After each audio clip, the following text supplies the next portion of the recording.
I was tired of the city noise, the endless motion, the glowing screens, and the traffic that never slept. My name is Thomas Gray, and I had just turned 32 when the job offer came. A lighthouse keeper's assistant. It sounded like a joke at first. Who even needs lighthouses anymore? But the letter was official, sent by the Maritime Preservation Guild. Position: Assistant Keeper, Whitgrave Head Lighthouse, Northumberland Coast.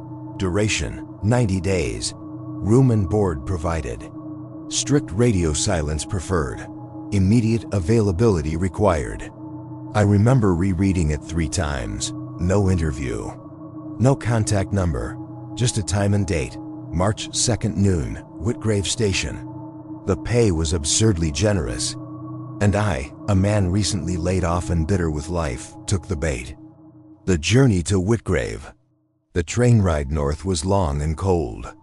Outside the window, the countryside blurred gray fields, skeletal trees, a smear of ocean in the distance. Other passengers avoided eye contact. A woman sitting murmured something when she heard my stop. "Whitgrave," she said softly. "Are they still sending people up there?" I asked what she meant. She just shook her head. "No one stays."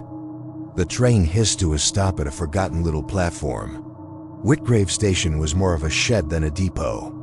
Wind screamed through the gaps in the boards. No ticket booth, no lights. Just a man in a green oilskin jacket, holding a lantern in broad daylight. He didn't speak, just nodded for me to follow. First sight of the lighthouse. We walked along a narrow cliff road, gulls screeching overhead. The sea below was restless and dark. The village, if you could call it that, was just a few crumbling stone houses. No smoke from chimneys, no lights in windows. I asked the man his name. "Merrow," he grunted, "senior keeper." That was all he said until we reached the top of the cliff. There, rising like a tooth from the edge of the world, was Whitgrave Lighthouse, tall, black, metal-plated. Not whitewashed like you'd imagine.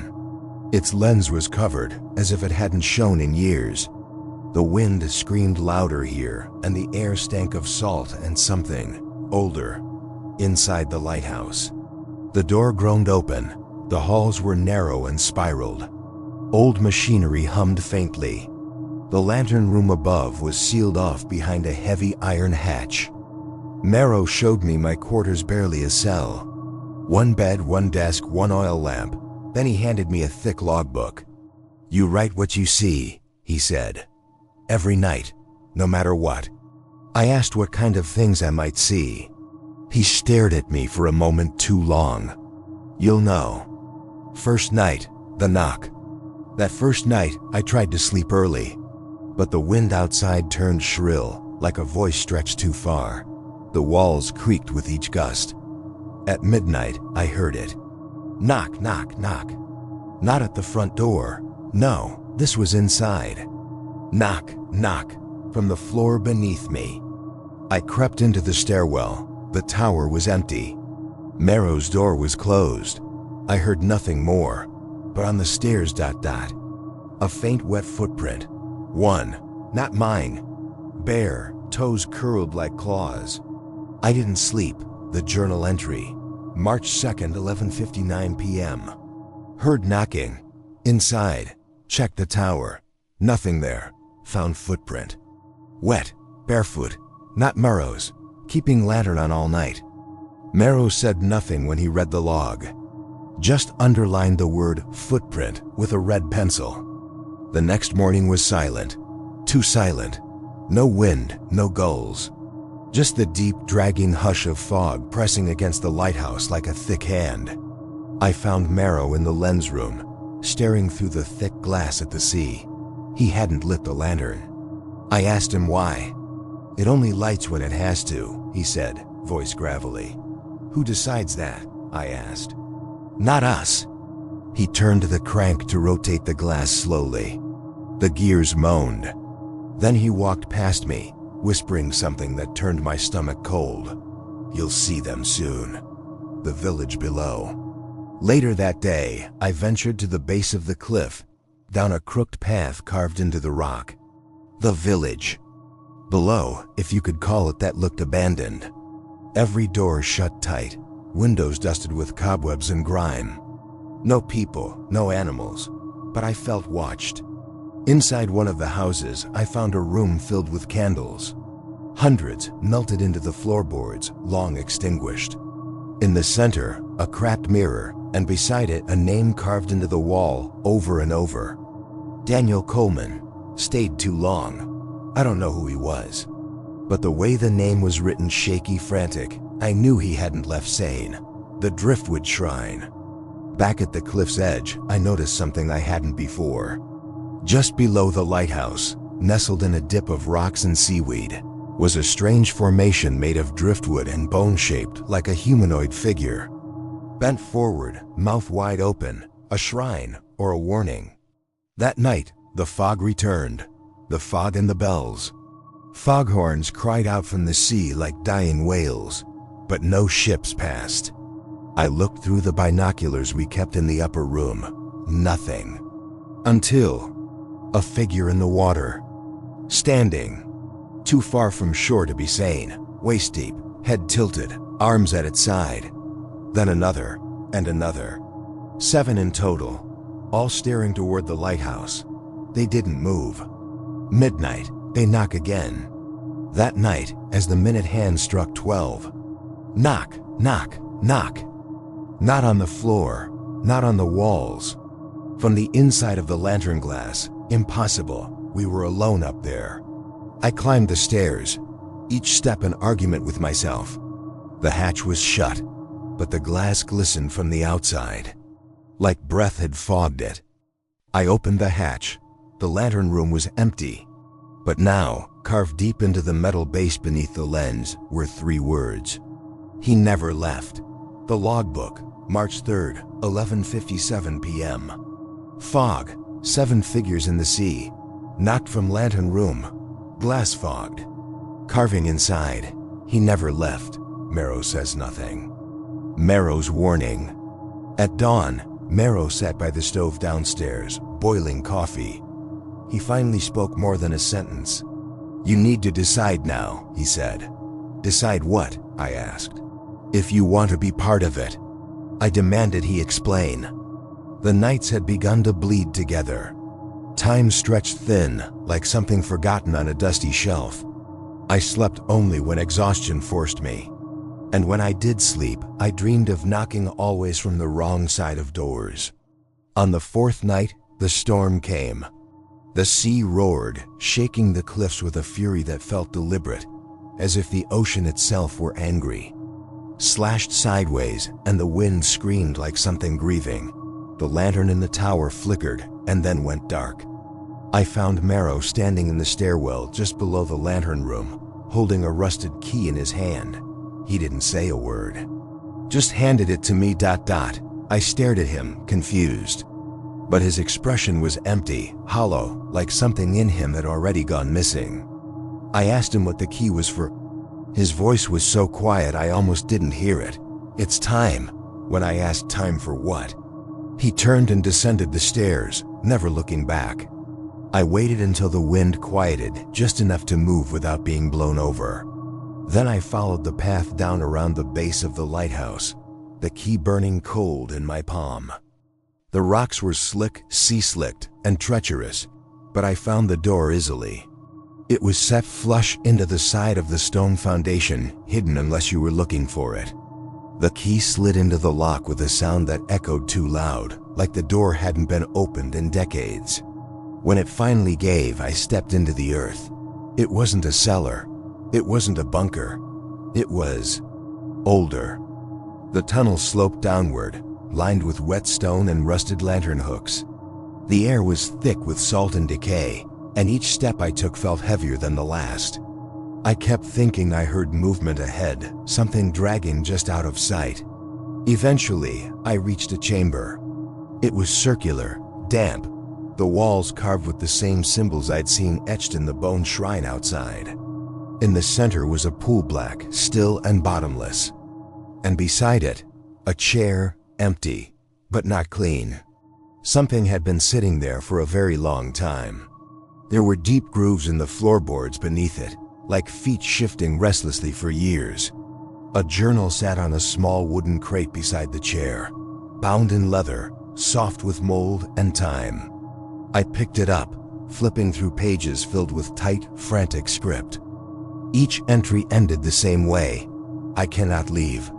He waits beneath." I backed away, intending to leave, but I froze. There was someone else in the chamber, not Merrow. Standing across the pool, in the deepest shadow, was a man, tall, wet, unmoving. I opened my mouth to speak, but no sound came. His face was wrong. Not monstrous, but unfinished, like it had been carved and never completed. Where his eyes should have been were only hollows, but I knew he could see me. He took one step forward, and I fled. I don't remember running back through the tunnel, but I remember bursting into the lighthouse and slamming the door shut behind me, gasping for breath like I'd been underwater for hours. Merrow was waiting at the table. He didn't ask me what I saw. He only said, "You understand now." I didn't respond. But I did understand. This place wasn't just a lighthouse. It was a prison, not for us, not exactly, for him. For what waited beneath the pool. There must always be two, one above, one below. I didn't sleep that night. By morning, Merrow was gone. No note, no boat, no trail down the path. His boots remained beside the door, soaked and abandoned. His coat still hung on the peg, but he was nowhere. I stood at the top of the tower, watching the sea, and when the fog rolled in again, I saw them 7 figures, now closer. And then, an 8th, the one I'd seen in the chamber, staring up at the lighthouse, waiting. I didn't leave the lighthouse for days. I stayed in the tower, keeping the lantern lit, watching the sea shift and seethe beneath a ceiling of gray. The fog never lifted. It clung to the windows like breath on glass. Each morning, I'd descend to find the front door ajar, though I always locked it at night. Footprints bare and wet stained the wood floors, leading in, then back out. But I never heard anyone enter. I tried to convince myself it was the storm. Maybe a trick of wind, maybe the water dripping from the ceiling, but I knew better. The lighthouse was no longer a building. It was a threshold, a place where something waited. The day Merrow disappeared, I'd climbed down the tunnel again.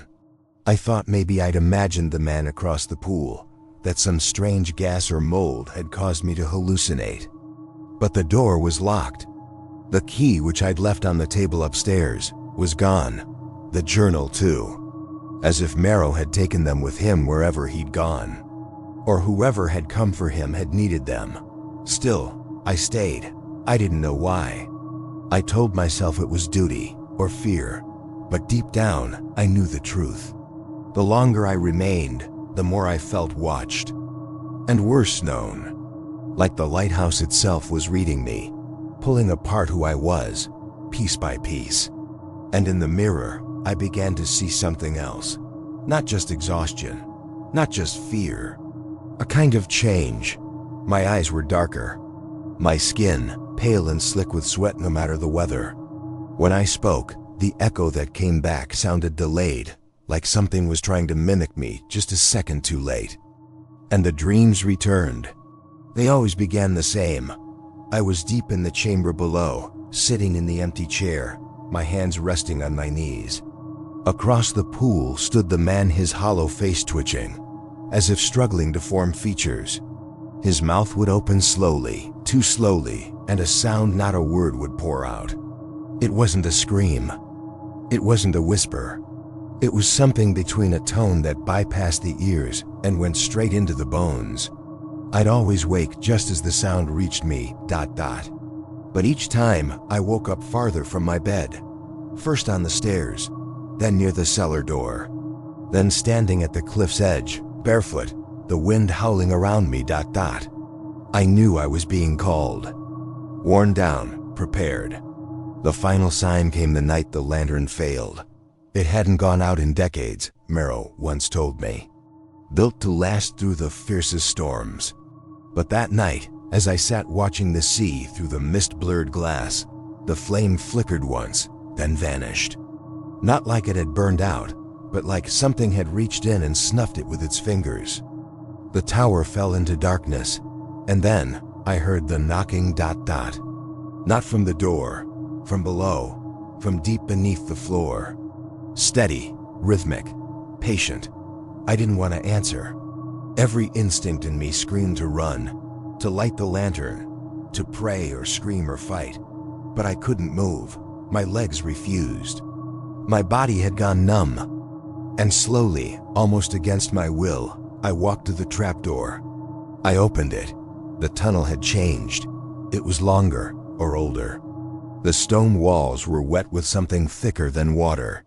The air reeked of brine and rot and something sweet like decaying flowers. As I descended, I felt the walls pulsing, as if the earth around me were breathing. The chamber was waiting. The pool still lay at its center, still black, still silent. But now there were footprints leading around it. Bare, large, fresh, and sitting in the chair ... It was Merrow, but not the man I had known. His eyes were empty, not just in spirit, but in form. Smooth skin stretched where irises should have been. His mouth hung slightly open, and from it came a soft, wet sound like gurgling breath through seawater. He didn't blink. He didn't move. But he was alive, or something close. And I realized what he had meant. There must always be two. He had been the one below, and now it was my turn to choose. I stumbled back, tripping over the stone. The tunnel groaned behind me, and the door I had entered through was gone. Just cold stone and damp moss. Then from the pool, a ripple, and then a shape. Rising slowly, pale skin, hollow eyes, a mouth far too wide. It looked like me ... but it wasn't. It smiled, and took a step forward. The figure that emerged from the pool mirrored me in such disturbing detail that my mind struggled to reconcile its presence. The same lean frame, the same worn jacket I'd arrived in weeks ago, though here, it hung soaked and dripping, as if submerged for years. Its eyes held none of the confusion or fear that churned inside me. They were resolute, ancient, patient. I pressed back against the cold stone wall of the chamber, heart slamming against my ribs. The thing stepped closer, its feet silent on the slick floor. Merrow still sat in the chair, unmoving, a grotesque effigy of the man he had once been. And behind the twin that bore my face, the pool shimmered again, waves spreading as if something far larger waited just beneath the surface. A voice filled the chamber, not spoken aloud but threading directly into my consciousness. Not words, but understanding. A pact had been made. A cycle had been maintained. The lighthouse demanded balance. The sea demanded memory. And now it was time to exchange. It wasn't possession. It was replacement. There must always be two. Above, the lantern flared to life again, casting a narrow shaft of golden light down through the open trapdoor. I could see the dust swirling in its beam, almost as if it were pointing me back. An escape. But the other me shook its head. "You've seen too much," it whispered, my own voice, turned hollow. "You've felt it. You're not who you were." And it was right. I had changed. I no longer remembered the shape of my home, or the feel of my mother's voice. The world beyond this island had thinned, lost detail. The longer I stayed, the more the lighthouse became everything. The sea, the fog, the dreams. They filled the cracks of my mind, making room for something older. But I still had a choice, even now. I lunged not toward the double, but toward the stair. The air thickened around me, as if resisting every step, pulling at my limbs like waterlogged ropes. My vision narrowed, my breath coming in ragged gasps. I reached the top, slamming the trapdoor shut behind me just as the figure crossed into the lower room. The tower groaned in protest, the very structure vibrating with a sound like whale song through iron. The lantern's flame pulsed. I took the fuel canisters, there were still 2 left, and climbed to the lens chamber. I poured them into the reservoir, primed the mechanism, and sparked the ignition. The lens lit up, brighter than I had ever seen. A beam cut across the blackened sea. A scream inhuman and vast rose from below. Then silence. The lighthouse returned to stillness. The storm broke 2 days later. A supply boat arrived, just as it had when Merrow first introduced me to this place. But when they called up from the dock, I didn't answer. I stood inside the chamber, staring down at the stairwell to the cellar. Listening. Waiting. I didn't know if I had won. I didn't know if there was such a thing as winning here. All I knew was the lantern still burned. The sea was still watching. And someday soon, the knock would return. Because the lighthouse doesn't keep time, it keeps memory. And memory must be fed.